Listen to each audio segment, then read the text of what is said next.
Hi. Hi, hello.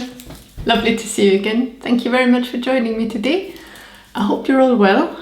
I hope you're all healthy and making sure you're keeping safe. Right, thank you for joining me today again for another reading. This time it's from my last release called Love Lost in Time, which is a dual timeline story set here in Languedoc, just around Carcassonne. And it's a tale about family, about love and life, and about loss as well. It's a parallel story. It's set in the present day, about a woman who has just lost her mother, from whom she was estranged, and in the past, in the late 8th century, and in times of Charlemagne and the expansion of the Franks south into Septimania, which is what the area here was called back then. So off we go. A sneak preview of Love Lost in Time. Prologue. AD 793, the hills near Carcassonne, Septimania. She woke to complete darkness. As she tried to blink, earth covered her eyes. The dull thud of pain pounded in her head. She lifted it only to find that she could not move. Her hands were tied behind her back and her full weight bore onto her wrists and fingers. She could not feel her legs, as if they had dislodged. Breathing was impossible. She opened her mouth to cry out, but all that emerged was bare whimper, a sound suppressed by earth and stones. She spat, but there was nowhere for it to go. The earth turned to sticky mud as it mingled with her saliva. In desperation, she swallowed, gagging, but with every short breath she took, more earth blocked her nose. Then her memory returned, and with it the terror. He had buried her alive. I curse you and your offspring in perpetuity. Chapter 1. Late February 2018, Languedoc, southwest France. Madeleine Winters blinked back the tears as long-hidden emotions shook her. Anger, envy, yes, even love. A love that she'd considered lost a long time ago. Elizabeth Beecham was dead. After 9 years of no contact, Maddie had missed her last chance to make her peace with her mother, and to discover once and for all who her father was. She stared at the heavy yet simple oak coffin, willing it to release its inhabitant for a final talk, an acknowledgement, the revelation of a secret, which Elizabeth had now taken to her grave. Nothing moved, except some stray brown leaves swirling around Maddie's feet.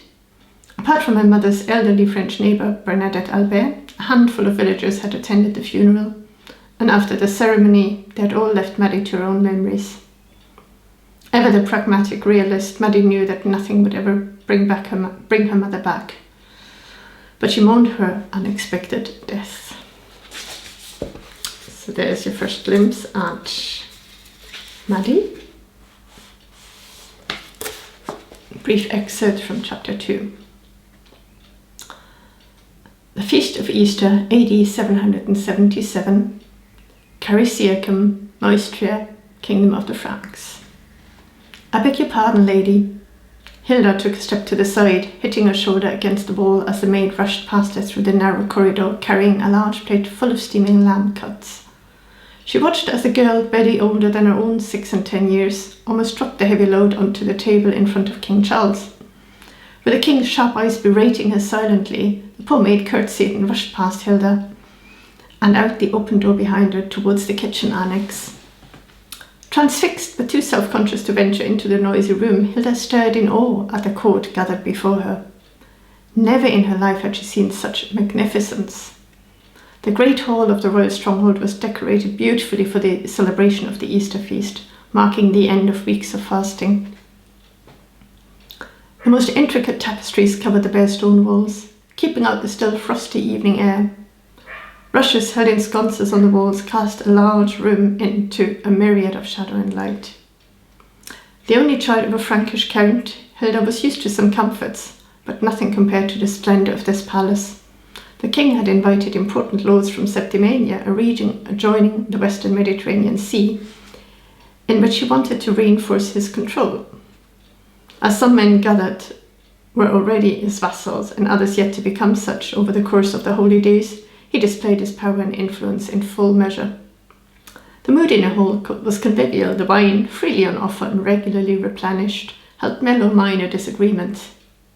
From where she hid, she had spotted her father, Milo, the Count of Volant, in deep discussions with a group of men. And there we are, the quote at Easter. Charlemagne knew how to celebrate properly. A Christian king, expanding into a region which still had a few heretics, a few Arians, Christian Arians in it, even back in those days. Now a short excerpt, a final excerpt from Maddie's point of view again, chapter 3. Memories of her childhood in Normandy came flooding back.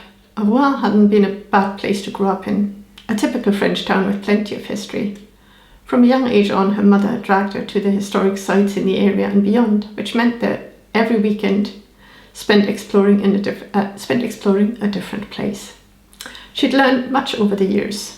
Her fascination with the Vikings and their conquests had begun in Normandy. After all, the Norsemen had invaded the land and left their mark for centuries to come, not only in name, but also in culture.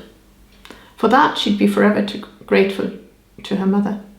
History had been Elizabeth's interest as much as hers. She slowly savoured the gooey feel of a warm, cheesy bite and tomato. Bliss. She'd forgotten how good French produce tasted. Guilt raised its ugly head when she remembered what she had at home. Frozen pizza, pre-made lasagna, or a fairly taste-free chicken bake were her normal diet. Must get into proper cooking. But how often had she said that to herself when convenience and research took over? The first notes of Ave Maria sent a shiver down her spine. It always did. Elizabeth had loved classical music, another trait Maddie inherited from her mother. She lowered her fork, closed her eyes and let the music wash over her. It added a peaceful atmosphere to the house, made it turn more homely. It seemed that she shared more with her mother than she'd realised, a disturbing thought. Slowly the air grew thick with the scent of rosemary and lavender, and a warm feeling washed over her. Maddie blinked and stared into the room, her vision zooming in and out.